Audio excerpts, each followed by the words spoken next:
오늘의 헤드라인입니다. 어제 때 아닌 가을 황사가 전국을 뒤덮으며 미세먼지 주의보까지 발령됐습니다. 이후에도 서풍을 타고 중국발 스모그가 한반도를 강타할 확률이 높아서 경계가 필요합니다. 자율주행 버스가 세종시에서 시범 운행을 시작했습니다. 아직은 특정 상황에서 운전자가 제어하는 레벨 3 수준이지만 2021년에는 운전자가 없는 완전 자율주행 단계에 들어갈 예정입니다. 은행 애플리케이션 하나로 모든 계좌를 이용할 수 있는 오픈뱅킹 서비스가 시범 운영을 시작했습니다. 소비자들은 여러 은행 앱을 설치해야 하는 불편이 줄고 수수료 면제 등 혜택도 누릴 수 있을 전망입니다.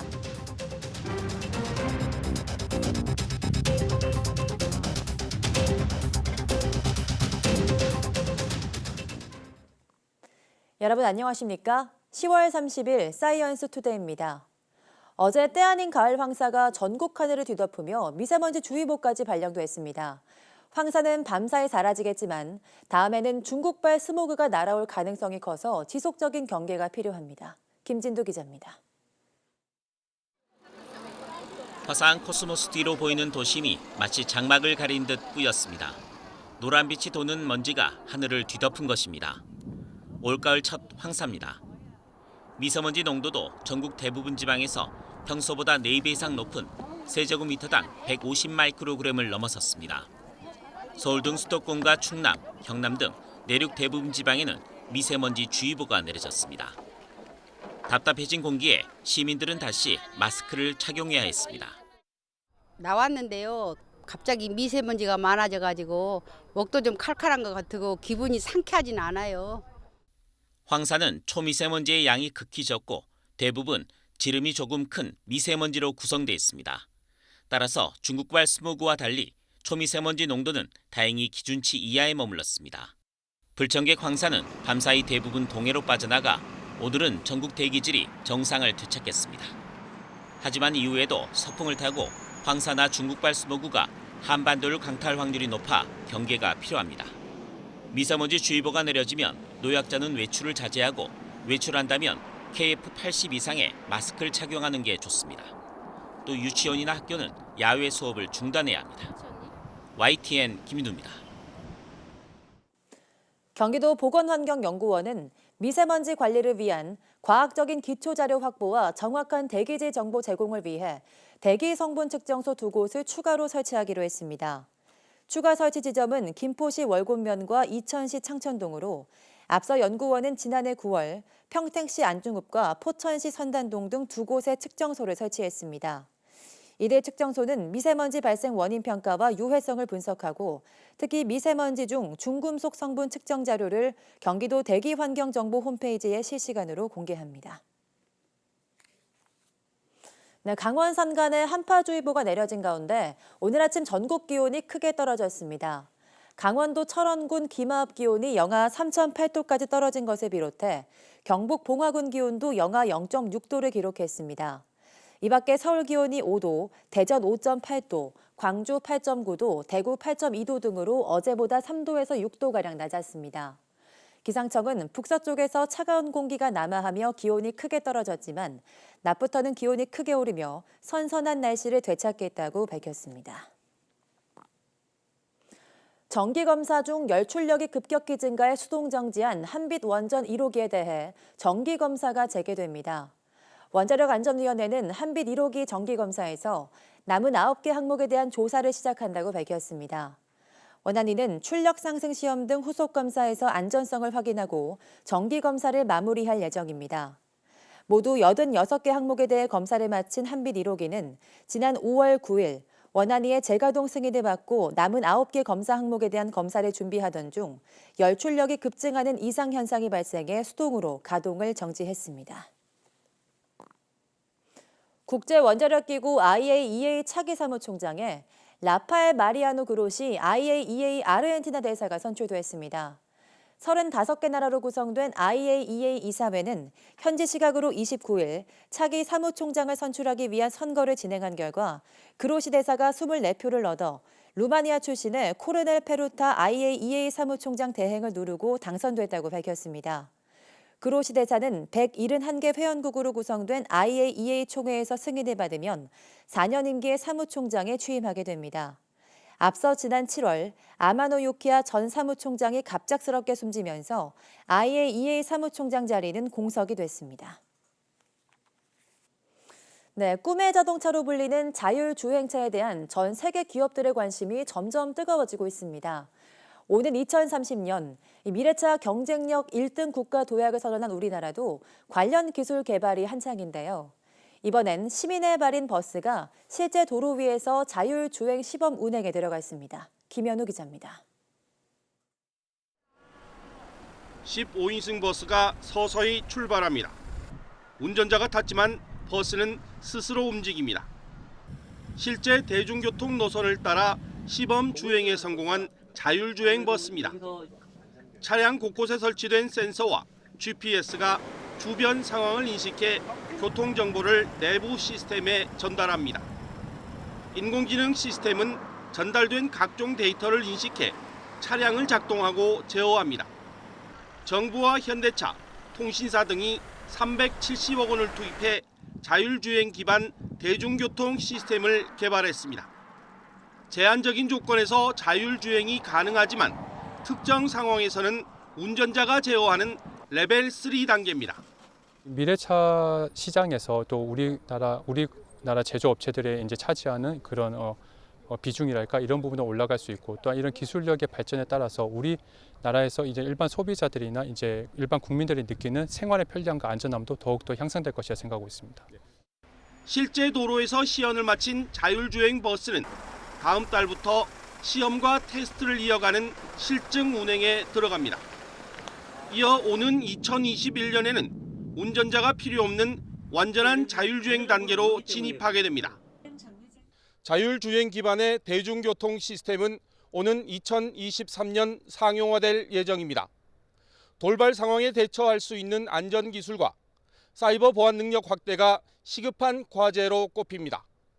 YTN 김현우입니다. 은행 애플리케이션 아무거나 하나면 다른 은행 계좌까지 모두 이용할 수 있는 이른바 오픈 뱅킹 서비스가 시범 운영됩니다. 여러 앱을 설치해야 하는 불편이 줄어들 전망인데요.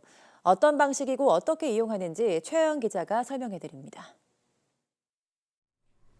그동안 모바일 뱅킹을 이용하려면 계좌가 있는 은행마다 일일이 애플리케이션을 설치해야 했습니다. 그런데 이런 불편이 한층 줄어들 전망입니다. 은행이나 핀테크 기업들 사이 금융 결제망의 벽을 허문 이른바 오픈 뱅킹 서비스 시범 운영이 시작된 덕분입니다. 예를 들어 신한은행 앱에서 우리은행이나 하나은행 계좌 잔액을 조회하고 입출금 거래까지 가능해지는 겁니다. 이번 시범 시행에는 농협과 신한, 우리, 하나, 기업은행 등 10곳이 먼저 참여합니다. 전면 시행되는 오는 12월 18일부터는 K뱅크와 카카오뱅크 등 인터넷 은행과 토스와 네이버페이 등 핀테크 기업도 뛰어들 예정입니다. 소비자 입장에선 앱 하나로 거의 모든 금융 거래가 가능하고 금융사마다 고객 쟁탈전이 치열해지면서 수수료 면제 등 혜택도 누릴 수 있을 전망입니다. 이 과정에서 은행과 은행, 기업 사이 경쟁을 통한 핀테크 활성화와 금융 혁신이 이루어질 것으로 기대됩니다.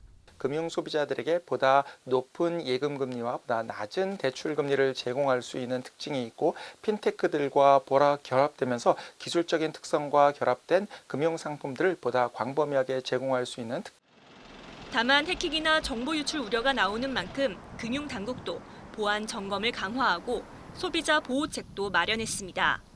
이용 적합성을 검증받은 기관에 한해서 이런 오픈뱅킹 시스템에 참여를 할 수 있게 하고 그런 승인을 받은 기관 중에서도 보안 점검을 받은 업체에 한해서 또 모바일 뱅킹 이용이 어려운 고객은 은행 점포를 방문해 다른 은행의 서비스를 이용할 수 있도록 대면 거래하는 방안도 검토하고 있습니다. YTN 최아영입니다. 5G 기술을 이용해서 농부가 집에서 논과 밭에 나가지 않고 농사를 지을 수 있는 기술이 개발돼 곧 상용화가 될 것으로 보입니다. LG유플러스는 경기도 고양시 일산서구 법고동 농지 6,611제곱미터에서 5G 네트워크를 이용한 트랙터 원격 제어와 무인 경작 기술을 선보였습니다. 시연자는 농지에 배치된 원격 제어 조정관에 탑승해 시연용 핸들과 브레이크로 멀리 떨어진 트랙터를 조종하는 기술을 선보였습니다.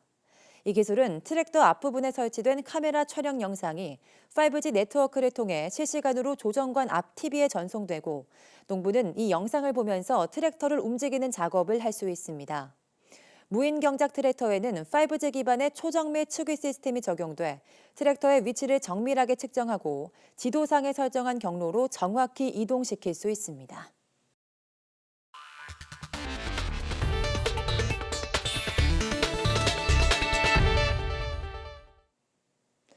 핵심 성분이 종양을 유발할 수 있는 신장세포로 바뀐 사실이 드러나 허가 취소된 골관절염 유전자 치료제 인보사와 관련해 정부가 코오롱 생명과학의 혁신형 제약기업 인증을 취소할 것으로 보입니다. 보건복지부는 인보사 사태와 관련해 행정 절차에 따라 코오롱 생명과학에 대한 혁신형 제약기업 인증을 취소하는 쪽으로 검토하겠다고 밝혔습니다. 현행 제약산업법에 따르면 혁신형 제약기업으로 인증받은 기업이 거짓이나 그 밖에 부정한 방법으로 인증을 받았거나 인증 기준에 적합하지 않을 때 보건복지부 장관은 청문 과정을 거쳐 인증을 취소할 수 있습니다. 또 코오롱 생명과학의 연구개발비로 지원한 정부 지원금 82억 1천만 원 가운데 우선 환수할 예정인 25억 원을 제외한 나머지 57억 1천만 원도 검찰 수사 결과 연구 부정 행위로 확인되면 전부 환수하기로 했습니다. 네, 할로윈 축제용으로 만들어진 어린이 의상 2종류에서 납 등의 유해 물질이 검출됐습니다. 산업통상자원부 국가기술표준원은 할로윈 관련 의상, 의류와 장신구 52개를 조사한 결과 유해 물질이 검출된 2가지 제품에 대해 리콜 명령을 내렸다고 밝혔습니다. 주식회사 시나투르니에서 만든 히트윈 헬로윈 긴팔 상하 세트에서는 유해 중금속인 납이 1kg에 149mg 든 것으로 확인돼 안전 기준치를 1.7배 초과했습니다. 또 주식회사 US 어페럴의 할로윈 해골 튜튜 드레스에서도 안전 기준치의 1.7배가 넘는 1급 발암 물질 폼 알데하이드가 검출됐습니다. 산업부는 전국 유통 매장과 온라인 쇼핑몰 등에 이 제품을 유해 상품으로 등록하고 소비자에게는 교환이나 환불 조치를 받으라고 권고했습니다. 네, 지난해부터 65살 이상 가입자들에게도 치과 임플란트 건강보험이 적용되면서 부담이 좀 줄었습니다. 그런데 병원을 옮기거나 추가 치료를 할 경우에는 비용이 크게 늘어서 소비자 불만이 급증하는 것으로 확인됐습니다. 김태민 기자입니다. 올해 65살이 된 이모 씨는 임플란트 건강보험이 적용되는 첫 해를 맞아 치과를 찾았습니다. 그런데 시술 석 달째, 추가 수술이 필요하다는 이유로 2배가 넘는 진료비 청구서를 받았습니다. 건강보험 혜택을 받는 거로 해가지고 거기에는 37만 원씩이라고 적혀 있더라고요. 나중에 설명을 요구하니까 74만 원 플러스 100에서 150이 더 추가된다 그러더라고요. 너무 비싸가지고 그 치료를 안 했습니다. 이처럼 지난해부터 임플란트 건강보험 대상자가 확대되면서 소비자 불만도 빠르게 늘고 있습니다. 지난 2017년부터 올해 6월까지 한국소비자원 상담센터에 접수된 불만 신고는 모두 156건, 지난해엔 재작년보다 65%, 올해는 지난해 같은 기간보다 51.5% 늘면서 가파른 증가세를 보였습니다. 특히 진료 초기 단계에서 접수된 불만 대부분은 진료를 중단하거나 병원을 바꿀 때 일어났습니다. 임플란트 건강보험을 적용받으려면 처음부터 끝까지 한 병원에서만 진료를 받아야 하는데 병원을 바꾸려면 앞서 건강보험에서 보장했던 진료비 70%를 되돌려줘야 하기 때문입니다. 또 치아 상태에 따라 골 이식 등 부가 수술을 받을 경우엔 보험이 적용되지 않아 진료비가 훌쩍 뛸 수도 있습니다. 사전에 환자 치아 상태라든지 그 치료 계획이라든지 거기에 따른 추가 진료비라든지 나중에 이제 관리를 잘 못하면 또 어떤 문제가 생길 수 있는 이런 거를 제대로 그 눈높이에 맞게 설명을 해주는 그게 굉장히 중요한데 소비자원은 병원을 찾을 때 자신의 치아 상태와 진료 계획을 꼼꼼히 따져서 추가 비용이 발생하는지 꼭 확인할 것을 당부했습니다. 또 일단 진료를 시작하면 의료기관을 바꾸는데 절차가 복잡한 만큼 처음부터 신중하게 병원을 선택하라고 조언했습니다. YTN 김태민입니다. 내년 초기 치매 환자도 치매 쉼터에서 악화를 막기 위한 교육과 재활 프로그램을 받을 수 있습니다. 국가 차원의 치매 연구도 시작됩니다. 김정회 기자입니다. 간단한 퍼즐도 맞추고 낚시 장난감도 가지고 놉니다. 치매 노인들을 위한 일종의 유치원 같은 곳, 치매 쉼터입니다. 상태 악화를 막을 놀이와 교육, 상담과 이동 서비스까지 제공해 환자와 가족들의 만족도가 높습니다. 하지만 모두 이용하지는 못했습니다. 치매가 상당히 진행된 환자를 중심으로 하루 3시간씩 6개월까지 이용할 수 있었습니다. 내년부터는 경증 환자도 갈 수 있습니다. 이용 시간도 길어집니다. 인지 지원 등급자도 쉼터를 이용할 수 있도록 등급자에 대한 제한을 폐지하고 이용 시간도 기존 하루 3시간에서 최대 7시간까지 이용할 수 있도록 연장할 계획입니다. 치매 환자 가족에게 긴급한 사정이 생긴 경우 월 9일까지 환자의 숙식과 돌봄을 맡아줄 곳도 생깁니다. 현재 낮이나 밤에만 환자를 맡아주던 보호기관을 활용하는 겁니다. 국가 차원의 치매 극복 사업도 시작돼 복지부 과학기술정보통신부가 공동으로 내년부터 9년간 1,987억 원을 들여 치매 이전 단계를 대상으로 조기 진단과 예방 치료 기술 개발에 나섭니다. 국내 노인 치매 환자는 지난해 현재 74만 8천여 명, 2060년에는 332만여 명으로 4배 이상 증가할 거로 추정됩니다. 정부는 치매 국가 책임제 2년을 맞아 그동안의 과제들을 내실화하면서 연구 사업을 통해 무증상 단계에서도 조기 발견과 예방적 치료가 가능해질 것으로 기대하고 있습니다. YTN 김정희입니다. 네이버가 실시간 검색어 서비스를 일부 개편하기로 했습니다.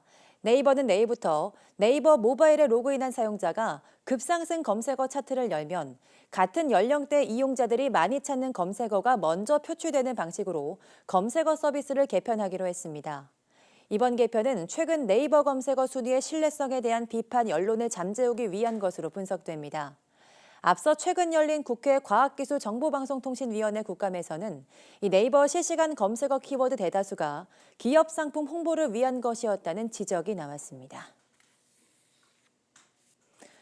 정부는 장기요양위원회를 열어 내년도 장기요양보험료율을 결정할 예정입니다. 한국경영자총협회는 내년도 장기요양보험료율이 올해 8.51%에서 20% 이상 오른 수준으로 결정될 것으로 보이는데 이는 절차적으로나 내용적으로 매우 부적절하다고 비판했습니다. 경총은 내년도 보험료율이 올해보다 20% 오른 10.21%로 정해진다면 지난해부터 3년간 보험료율은 누적 인상률은 56%에 달한다고 밝혔습니다.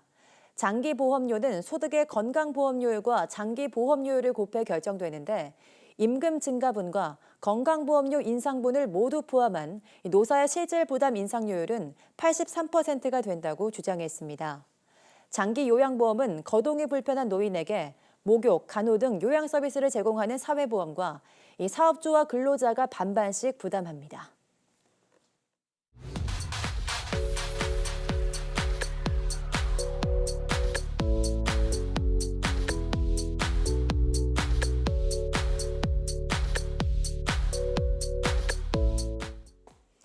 좋은 부모가 되기 위해선 어떻게 해야 할까?